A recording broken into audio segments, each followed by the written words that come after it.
All right. Everybody knows that movie?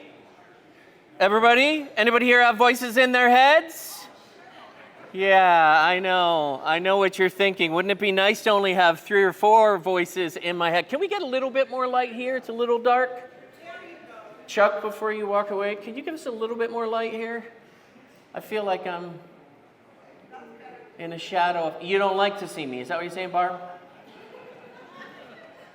You're just not used to the glare off my forehead. Hey, it's great having you for the long weekend. This morning we are continuing our series called My Big Fat Mouth, and we are talking about the voices in our heads. Voices in our heads, Daryl? Yes, the voices in our heads. So I'll have you know that according to researchers, if we were to peer into the brains of, get this, between 90 and 95% of humans, okay? We might not find animated characters, but we would absolutely find some of the most amazing inner conversations, yes. Because the voices in our heads help us. They do. They help us in processing what we're experiencing and navigating the complexity of human emotions. Just like in Psalm 32, verse 3 through 5, it says, "When I kept silent, my bones wasted away through my groaning all day long. For day and night your hand was heavy upon me. But then I acknowledged my sin to you and did not cover up my iniquity." Here it comes. "I said, I will confess I know what I should do. I should confess my transgressions to the Lord, and you forgave the guilt of my sin." Yeah, that's an example. Do you guys all remember the parable of the rich fool? The parable of the rich fool, where he thought to himself, "What shall I do? I have no place to store my crops." Then he said to himself, "This is what I'll do. I will tear down my barns and build bigger ones." What about the prodigal son? The prodigal son, after squandering his inheritance, the prodigal son, it says, comes to his senses.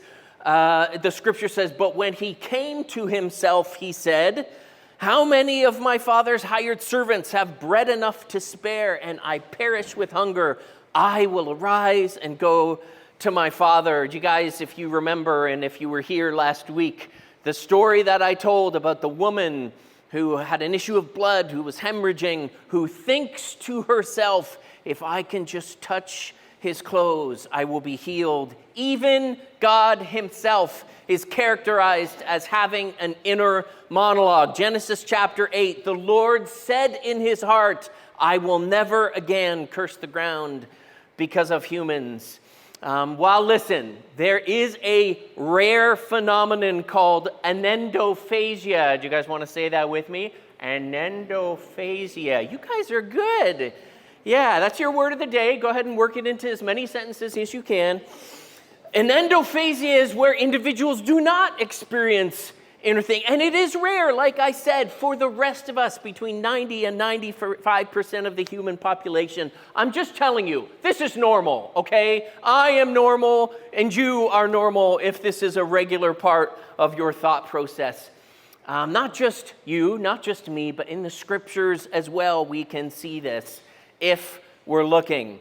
So I actually thought it would be maybe fun if we filled out some of the cast of characters in our heads. And so here's what I want you to do. I want you to shout out or speak out the name of one of these voices and the message. If you're really sharp, what's the message that character... Do I need to give you an example? Does anybody have an angry coach in their head? "Pick it up, Bucko. You can run faster than that." Do you have an angry coach in your head? Okay, I want to hear some of the characters in your head and what's the message that they said. I'm going to write it down. What have you got?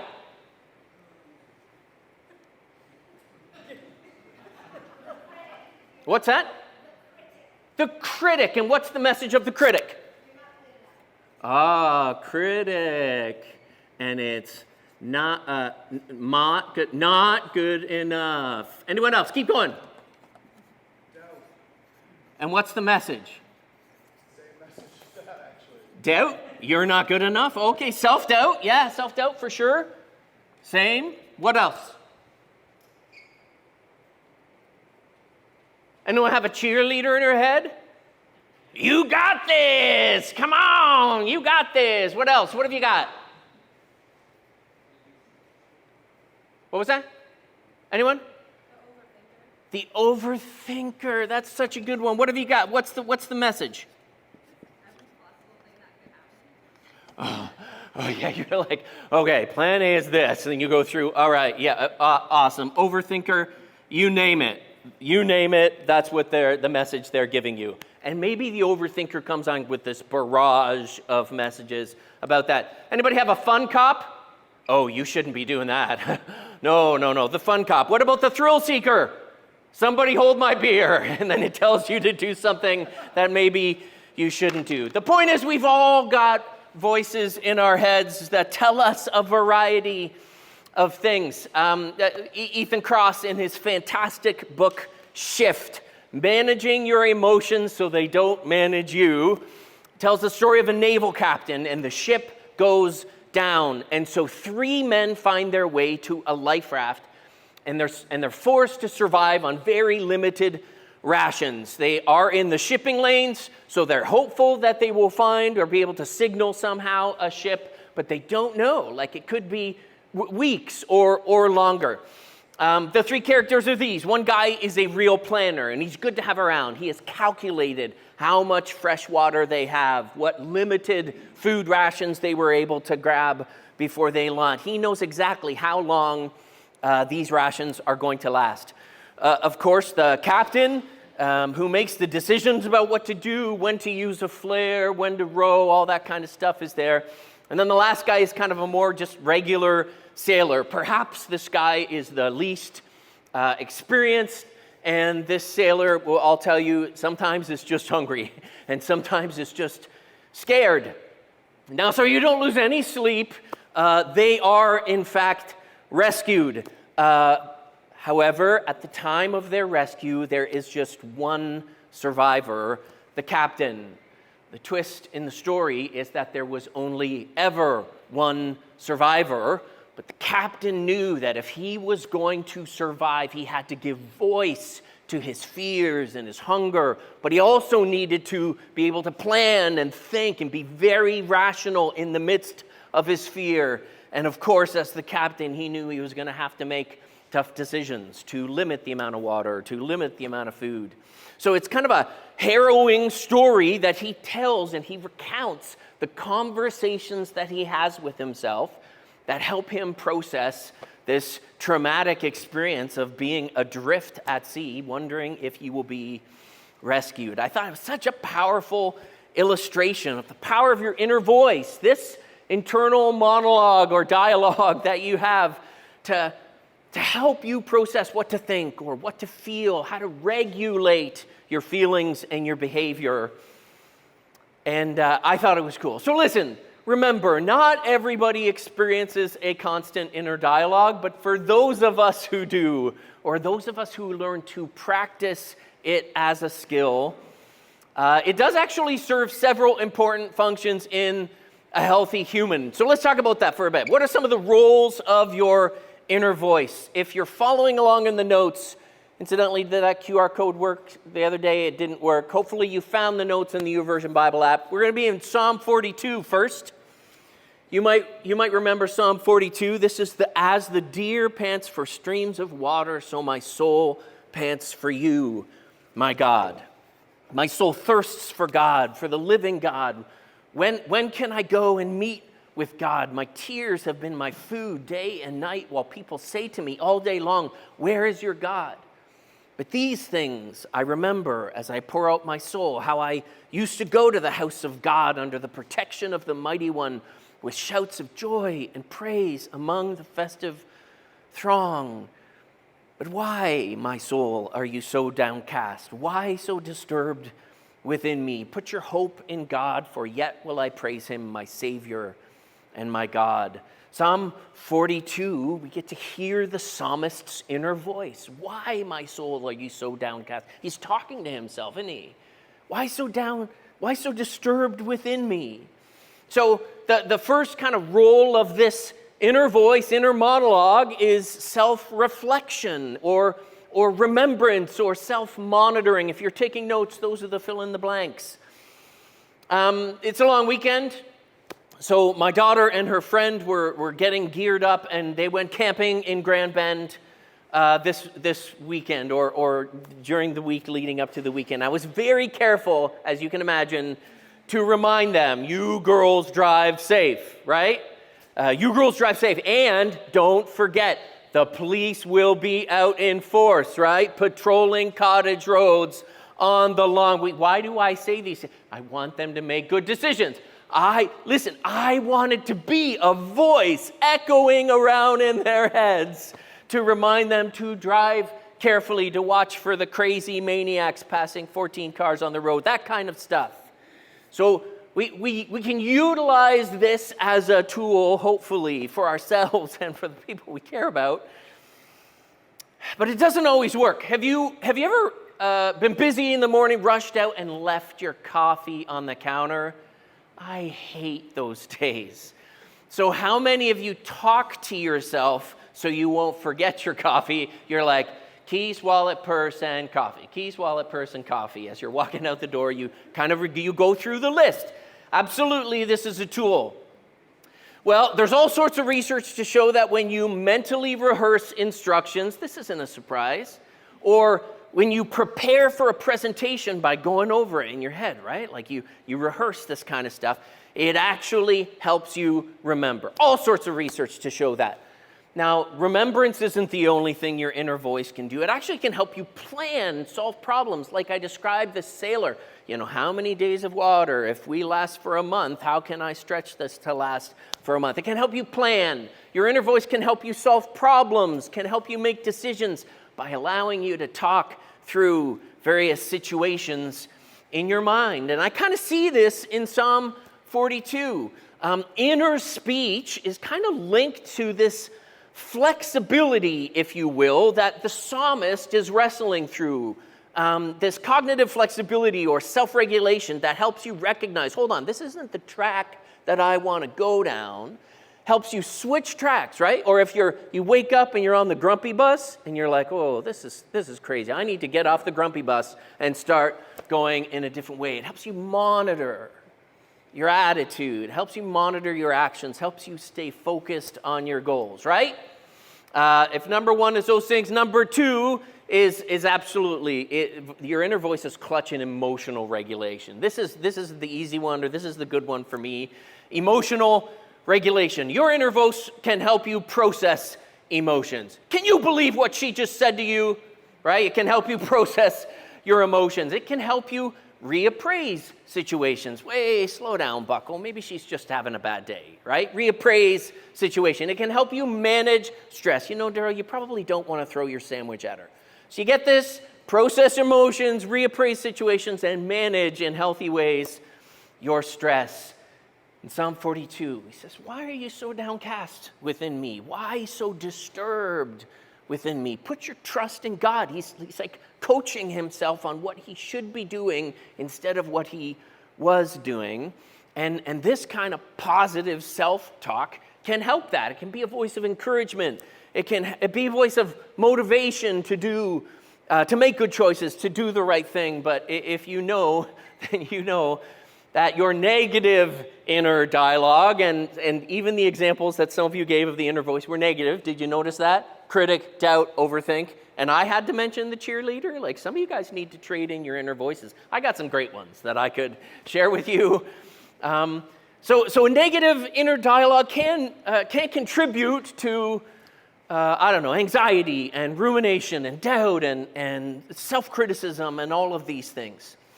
Researchers have found, and they suggest that people who utilize inner speech more frequently, meaning like they get how this works and so they practice it, actually may have fewer difficulties regulating their emotions. They realize this is a tool to help me regulate, to help me sort through some of these complex emotions.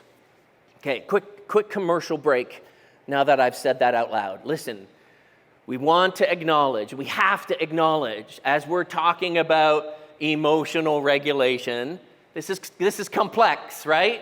So I'm giving you tools and making suggestions on things that maybe can help you get out of a funk, and I think they can. But the probably not going to be an instant cure to help you of your mental health challenges or anxiety or depression. Do you guys get this? Why am I saying this out loud? Because I want you to be kind to yourself. Like when you hear me say these things about, hey, all you have to do is think positive, that's not what I'm saying. I don't want your inner voices to say, see, yeah, you suck. You should just, this is easy and you're still struggling. Are you with me? Be kind to yourself. I wanted to say it out loud. And you get the help you need. Get the support you need from your doctor, from a Christian counselor. It's going to take more than just some of these tools. All right, you're with me. Number 3, your inner voice is deeply connected to your sense of self.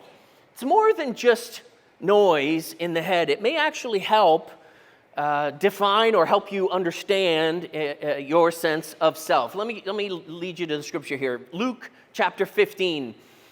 This is the story of the prodigal son, and it describes this conversation. For all you English majors, buckle up and stay with me. If you read the New International Version of the scriptures, you'll notice that the story says, and when he came to his senses. Now, that use of the idiom, when he came to his senses, that's an idiom, that's a translation decision. Means the translators of the NIV said, this is how best to describe what happened, and so that's how they said it. Many older translations, but not just older, Scott McKnight in 2023 did a translation which I love. They put it different. They say, coming to himself, or when he came to himself, right? So why did those translators choose that? Because the word used in the original language has nothing to do with sense or senses. That's an idiom that they use to help us understand. But the word in the text, here it is, buckle up, is the reflexive pronoun of the third person himself. And you're like, of course it is, Daryl. What are you talking about? Okay. Do you guys remember English class, the difference between first person and third person? Do you guys remember that? Or at least it vaguely rings a bell. When I'm talking in the first person, the story I'm telling is narrated by a character within the story. So I use pronouns like I, we, and me. The problems I'm telling you about, the story is about me. That's first person. When someone is talking in the third person, the story or the narrator is outside of the story, right? And so refers to characters by name or with the third process, like he or she or they or it. They are telling the story from a vantage outside of the situation, and that's a clue. Haven't you ever wished you could be outside of the situation that you're in? You're like, oh yeah, right? Oh yeah. Sure we have. Here's the thing. I was fascinated by this. Studies have shown that the pronouns that you use or how you relate to the stories or the situations that you're describing, either from the inside, oh, you won't believe what's happening to me, or from a more distanced perspective, can actually help you process and navigate better and maybe even make better decisions. Yeah, it's cool, isn't it? The prodigal son came to himself by talking to himself, and for the first time in months, he could see himself differently. He understood himself differently, so he made a decision to go home to his father. I think that's so fascinating, and it's a tool that you can learn to use. We're going to get there in a minute. Number 4, the role of this internal voice is, of course, my favorite. Motivation or focused attention. Some research actually think that we learn to control our impulses by internalizing the instructions of parents and adults. Don't touch the stove, that's hot. Don't touch the stove, and we go over this. Oh, don't touch the stove, that's hot. We walk near the stove, and we're like, that's hot. So we take an extra step away to go away from the stove. We think this is how that kind of growth happens, and we repeat these things. So in a way, we use these things that we've heard from others as a way to create internal boundaries for our own lives and our own behavior. I'm going to give you a couple tools for this kind of stuff, how we can practice positive self-talk.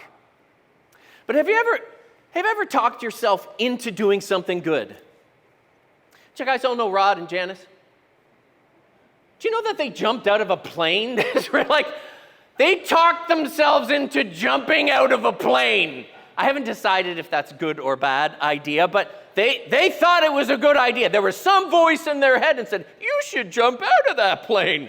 And they did it, and they've got cool pictures to show that. I think that's kind of neat. Have you ever talked yourself out of doing something good?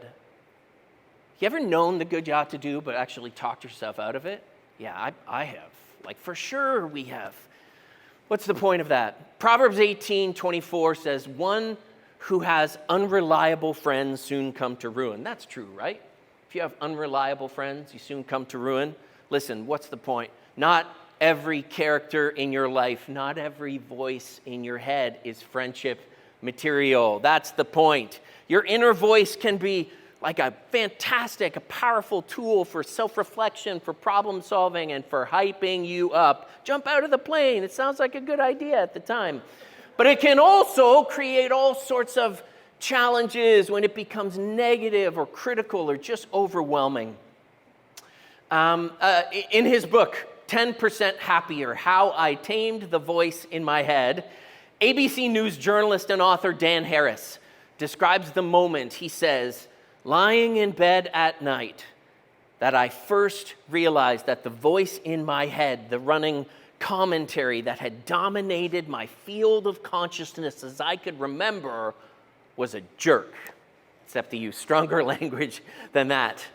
The reason, folks, that we are talking about your inner voice in church is because for some of you, the loudest voices in your head or the loudest verse in your head lately is your inner critic. And if you don't realize this yet, honestly, your inner critic's a bit of a jerk. Yeah, for some of you, you're like, yeah, he is a bit of a, or she is a bit, right? Absolutely. So your inner critic, in case you don't know, is that voice of excessive self-criticism that undermines your self-esteem. You used to feel good about yourself, except for this voice of the inner critic says, yeah, you're not really all that good. You're pretty small fish. Actually, you remember all those times you screwed that up? It increases your feelings of inadequacy. It actually discourages constructive change. Why? Because it tells you you'll never get any better. You'll never get through this. You're always going to feel paralyzed by fear or stumble over your words when asked to do a presentation or you name it, fill in the blank, right? Instead of fostering, your inner critic, instead of encouraging you to change, fosters guilt, shame, and hopelessness, right? God says you're fearfully and wonderfully made, but your inner critic tells you that you are broken somehow and therefore not really worth all that much. Right? If faith comes by hearing, then sometimes it's up to you to say the things that you need to hear. If faith comes by hearing and hearing by the word of God, then fear and shame, insecurity, sometimes the masking behaviors that we practice to put on that we're better than we are, all of that come from the voice of your inner critic telling you you're not going to fit in here unless you play a certain role. That's the point, right? Not all of the voices in your head are trustworthy or helpful, right? If you get anything today, not all of the voices in your head are trustworthy or helpful. And so how do we figure out? You remember the clip that I just showed? So all of you have to go home and watch Disney's Inside Out now, and I know you will. Disgust thinks she is saving your life from broccoli. First, she's like, I've done my job here, now saved. She's not. You know that, right? She is not. All right. This is maybe a good time to remind you. Is that voice in my head or is it on my phone? Sorry, I was sure I could hear my voice in my head there for a second. Friends, this is a good time to remind you that we don't get all of our good advice from Disney movies, just some of it. Also a good time to remind you, I'm not a neuroscientist, no surprise. I am not a counselor.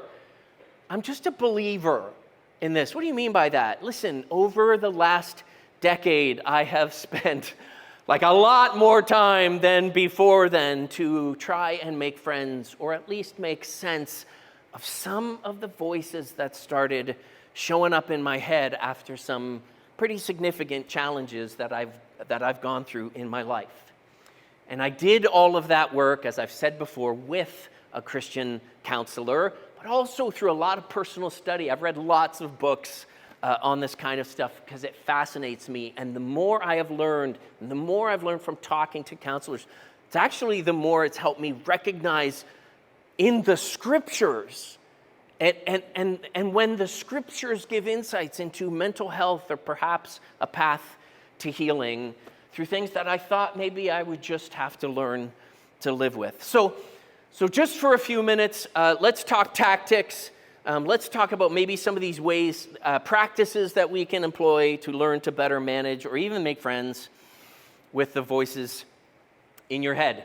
So I referred to before a funk. Has anyone ever been in a funk? There's a more clinical term than I'm just in a bit of a funk. They call that rumination. Rumination, yes. Rumination is when you're repetitively focusing on the negative, right? Your moods. I'm just terrible. Everything's terrible. How you doing? Terrible. Thanks for asking. You can't stop the record player from going over and over again. You're just in a negative mood, and you're always thinking about the consequences of the negative things that happened, or the negative and negative and negative and negative, right? You've been in a rumination before. Have you met somebody who was ruminating? You're like, yeah, you're almost afraid to call that person because you know you're going to get the same thing they said last time you talked to them. Nothing's changed. Turns out rumination is something you practice, and it is linked with higher rates of depression and anxiety, sleeplessness. You know this. You ever woken up in the middle of the night? Oh, here we go again. And all the negative thoughts are in your brain. It's stressful. And you know it's stressful, and you think, gee, I just can't get out of it. Well, maybe you're not as trapped as this habit keeps you. It keeps you trapped. Why? Because it keeps those negative things fresh in your mind. It's like renewing them every day in your mind. What do you do when you're stuck in a funk? You practice. So distanced self-talk, like in Psalm 42, you talk to yourself in the third person. What does that look like? Come on, Buckle, it's not so bad. You know, my kids say, why so upsetty? Freddie, have some spaghetti. I don't know if that works, but that's how they say it. But it turns out that the pronouns you use matter. They've done brain imaging studies where they taught people to practice distance self-talk by just changing their pronoun. So I'll give you, what does this look like? If you're always thinking about me and my situation, you're talking in the first person, I'm just so tired. First person, I am so done. First person, my life is just terrible. It can make you feel stuck in your situation. Third person pronouns, it's how you practice distance self-talk. It changes the part of the brain that's active so you can feel different about your situation. If I'm just so tired as first person, in the third person, you say, Daryl's just tired. Daryl's going to be fine. Come on, Bucko, you only have 29 miles to go. It's no problem. Like, this is third person. That's how it works. And it changes how your brain perceives what's going on in your life. Apparently, this works. Something you can try, okay? Practice that kind of stuff. Daryl's going to be just fine. Remember that. Oh, insert your own name, obviously. But in Psalm 42... you know what? Don't. Just say Daryl's going to be fine. I could use all your prayers right now. We see this in Psalm 42. Why are you so downcast? Oh, my soul. He separates himself. He starts talking to someone else. Even though he says it's my soul, he somehow distanced himself. Why are you so downcast, Buckle? But he distances himself by creating an object. You guys get that? All right. Second, distraction. This tactics work. Distraction or intentionally impairing or changing your focus. You guys all know what it feels like to be with somebody who it seems like their inside and their outside voice is caught in this loop of negativity. All they do is talk about it. It consumes their attention. Makes it difficult to focus on tasks. Like, I have a job, I've got stuff to do, but I can't stop thinking about whatever it is that's happening in my life. You guys know that kind of mental noise can be really hard on your health because you're not sleeping right. Maybe you're not even eating. can also be hard on your relationships. You know that, right? Because your spouse is maybe tired of you being so grumpy pants and wishes that you would figure some way out to create some distance or to brighten out. It makes you more irritable. Have you ever noticed that it's different how you answer the phone? Right, I call you up and you're like, who is it? Right, you know it's me. You got call display. Misplaced aggression is what that's called. You're grumpy. It's not that you're necessarily angry at the person calling, but because this stuff's weighing on you, you can misplace you're wearing grumpy pants and everybody knows it. So how do you get out of that? This is one of my favorite Psalms, Psalm 77. I cried out to God for help.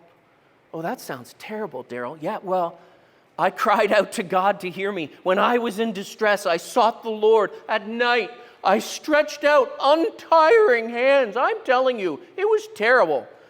I would not be comforted. And I remembered you, God, and I groaned. Right? Where are you, God? What have you done for me lately? I meditated and my spirit grew faint. You, God, kept my eyes from closing. I was too troubled to speak. I thought about the former days, the years long ago. I remembered all of my songs. I've been pretty good to you, God. I remembered my songs in the night. My heart meditated, my spirit asked, will the Lord reject forever? He might. Will he never show his favor again? This sounds terrible, right? Has his unfailing love vanished forever? It's really so melodramatic. I don't know if you're like this, but all of the buckles are a little bit like this. Has he forgotten to be merciful? Has he in anger withheld his compassion? Here it comes, the turning point. But then I thought, to this I will appeal. The years when the Most High stretched out his right hand. I'll remember the deeds of the Lord. I've been through this before. God's got me through worse stuff than this before. I'm going to think about that stuff. I'm going to consider all your works and meditate on all your mighty deeds. Your ways, O God, are holy. What God is as good as our God? Woo! That was a close call, though, wasn't it? Right? There were some pretty negative voices going on in his head, but then, he found a way. He found a way. It's another great example of kind of distraction because he recognized that he was thinking about the negative. And he says, I need to think about something different. Don't forget all the good that God has done in your life. This always reminds me of Ecclesiastes 5. When I get down, when I recognize my prayer life has been pretty negative or pretty centered on self, me, my needs. Ecclesiastes 5 says, do not be quick with your mouth. Do not be hasty in your heart to utter anything before God, because God is in heaven and you are on earth, so let your words be few. Yeah, it's a good reminder to silence those negative voices, isn't it? And like the psalmist here, maybe practice reframing, redirection, and positive confessions. Let me quickly define those for you. Reframing is, I'm just having a bad day, right? Maybe the world's not ending. I'm just having a bad day. Maybe I'll feel better after a sandwich, right? That's reframing. Redirection is choosing to change what you think about. I will remember the deeds of the Lord. Yes, I'm going to spend more time thinking about. Maybe I'll read through my old journals and see God's faithfulness. All of my prayer journal where I keep track of requests, and I can see all the things God has done. Redirection. And then there's positive confession. If faith comes by hearing, sometimes you've got to make sure that you say the things that you need, right? Well, God is as great as our God. So you repeat the scriptures to yourself, you positive confession. And that's the last thing, mantras and positive confession. Let me talk about those for a second. Last week, Tony reminded me of that chestnut that says, whether you think you can or you think you can't, you're right. Right about the power of your negative thoughts or positive thoughts to influence. It's not self-help. This is actually science. What you think about has an extraordinary power over your life. Why else would the Apostle Paul say, brothers and sisters, whatever is true, whatever is noble, whatever is right, whatever is pure, whatever is lovely, whatever is admirable, if anything, in case you're keeping score or making a list, if anything is excellent or praiseworthy, what should we do? Think about such things. Talk to yourself about such things. Whatever you have learned or received or heard from me or seen in me, Put it into practice, and the God of peace will be with you. The Paris Olympics, NBC News captured the reigning gold medalist Suni Lee reciting affirmations to herself. It's the coolest little video clip if you search it up. What you don't know is that months prior, Lee faced a series of health struggles. She has a kidney disease that they're not sure is curable. Kidney disease. And all of this had Lee really doubting whether she would ever compete again, much less make the Olympics. But there she was getting ready for the last rotation of the day, and Lee was tied for fourth place.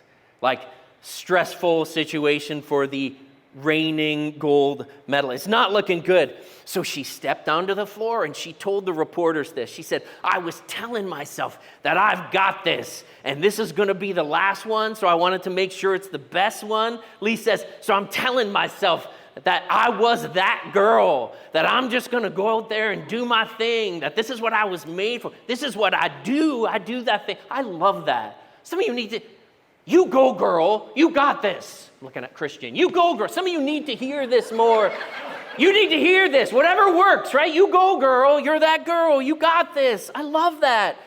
She keeps going. She said, I have overcome so much, and not just with my health issues, but mentally too. Listen to how she said it. There were days when I was fighting demons. I know some of you have felt that too. She says, this Olympics, I'd say I'm really proud of the way that I was able to handle the pressure. I don't know if this is your world, but I love to look from the outside into this world. And I'll tell you, athletes at the highest level of competition know that the way that they talk to themselves can be the difference between performing at their best and falling short of what they're trained for, what they're prepared for. The same is true of you. The same's true of you when you're facing down a challenge or a struggle. If you tell yourself that life is not fair and this is terrible and we're probably doomed, like how is that going to help you? But if every morning you wake up to face your giant in its usual defiance with your predetermined response, who is this uncircumcised Philistine that he should defy the armies of the living God? You know the story. I'm telling you, that giant is going down. It changes things, doesn't it? Changes things. What's the point? We should practice so that we can be careful. We should practice so that we can be intentional about the truth that we are telling ourselves every day, right? To make sure that we're rehearsing our most noble or pure or lovely or admirable or excellent or praiseworthy selves and not our least favorable selves or least noble, least pure.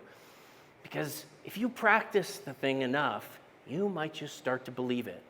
So it's worthwhile being careful about how you talk to yourself. Am I right?